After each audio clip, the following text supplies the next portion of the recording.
युवाओं की एक बड़ी टोली जहां 26 जनवरी पर मौज मस्ती में अपना वक्त बिता रही है, वहां आज भी कुछ युवा हैं जिनका लहू देश में क्रांति लाने के लिए उबल रहा है। देख रहे हो आजकल देश में क्या चल रहा है?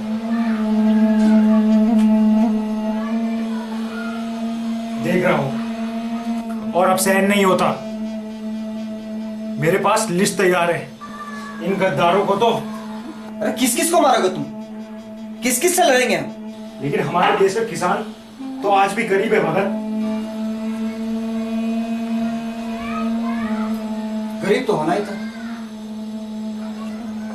पहले साले फिरंगे न लूटा, फिर देश के बंटवारे में। और अब हमारे गद्दार लोग और हमारे ऐसे लोग कभी इस तिरंगे के लिए खड़े होकर मर मिटने की बात किया करते थे, कसम खाते थे। लेकिन आजकल हमारे तिरंगे की बात ही कुछ और थी। तिरंगे के तीनों रंगों ने जैसे हमारे देश को जोड़ के रखा था। और अब देश के साथ साथ तिरंगे के तीनों रंगों का भी बंटवारा हो गया। पता नहीं है तिरंगे की जंग कब खत्म होगी। इस बात का जवाब तो वही अच्छे से दे सकते हैं जिन्होंने कभी इस तिरंगे के तीनों रंगों को अपने गीत से समझाया था। किसकी बात कर रहे हो तुम गुरु? दादा की, जिनके गाए उस गीत ने हमारे अंदर जोश भर दिया था, हिंदू मुस्लिम को एक होकर लड़ने के लिए प्रेरित किया था। और हम गए दादा से मिलने क्योंकि हमारे अंदर जोश और आक्रोश था जिसे एक सही दिशा की जरूरत थी। मुझे मालूम था आप तीनों से बहुत जल्द मुलाकात होने वाली है। कैसे हैं आप लोग? हम लोग तो ठीक है दादा, लेकिन हमारे देश के हालात कुछ ठीक नहीं। और आजकल लोग राष्ट्रगान और अपने देश के तिरंगे का सम्मान करना तो जैसे भूल ही गए। यहाँ तक कि उन्हें भारत माता की जय कहने में भी शर्म आती है। जिस तिरंगे के खातिर हम सबने बलिदान दिया था, और हमने नहीं बाकी हमारे कई साथियों ने बलिदान दिया था, उस तिरंगे को आजकल लोगों ने घर का सजावट का सामान बना रखा है। उनके अंदर की देशभक्ति सिर्फ और सिर्फ 15 अगस्त और 26 जनवरी को ही बाहर निकलती है। और वो देशभक्ति भी शाम होते होते खत्म हो जाती है। अरे ऐसा लगता है जैसे कि हमारा बलिदान बेकार गया हो। आप लोगों ने जो करना था आप लोगों ने कर दिया। अब ये कहना सरासर गलत होगा कि आप लोगों का बलिदान व्यर्थ गया है। फिर क्या करना होगा?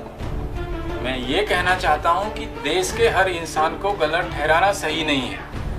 यहाँ कुछ लोग ऐसे भी हैं जो तिरंगे के खातिर अपनी जान को निछावर कर रहे हैं, और ये सब आपके बलिदान का ही तो असर है। वो आपकी बात सही है दादा, लेकिन बाकी लोगों का क्या?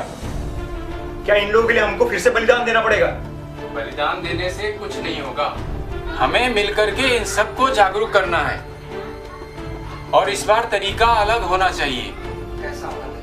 यही तो मैं आप लोगों को समझाना चाह रहा हूँ। आप तो शिक्षक हैं, फिर शुरुआत वहीं से क्यों नहीं? बहुत ताकत होती है इन लोगों के अंदर, देश को बदलने की शक्ति रखते हैं ये लोग। आप लोग समझ रहे हैं ना मैं क्या कहना चाह रहा हूँ? हाँ दादा, हम समझ गए हमें क्या करना है। अरे क्रांतिकारियों, ठहरो, ये मैंने आप लोगों के लिए कुछ बनाया है।